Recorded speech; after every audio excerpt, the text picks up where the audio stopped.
sat there with her for maybe 4 hours, and then she just opens her eyes and says, "Have babies." I'm like, now? As you know, your grandma was dying of cancer. Now, your grandmother's quite funny. So I'm in Australia. Your mom, my brothers, your uncles called me and said, Mom's in bad situation. She's in bad shape. So I got my mom on the phone, and she says, "Save your money. Don't pay for a plane ticket."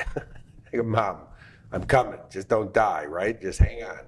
And so I got there, and the first day, buddy, I saw your grandmother, and she was in bad shape. She was in a hospital, and she had cancer. And, being her son and that being my mom, I cried. I balanced her checkbook.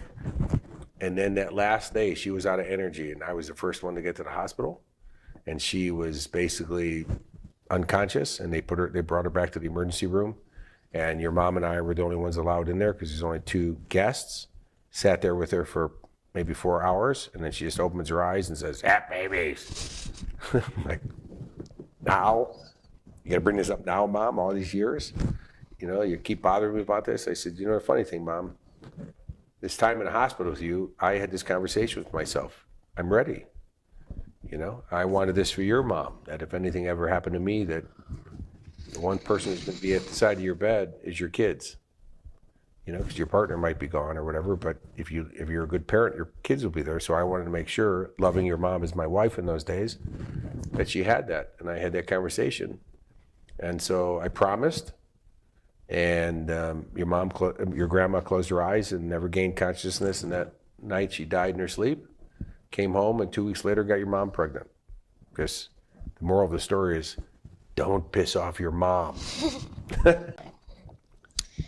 And every moment, Lige, every single moment, I'm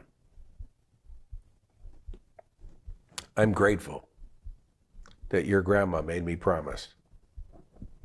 And then I kept my promise, buddy, because I got you. And every day, every moment's been the best ever. This is by far the most successful thing, the most biggest accomplishment I've ever had in my entire career is being your dad.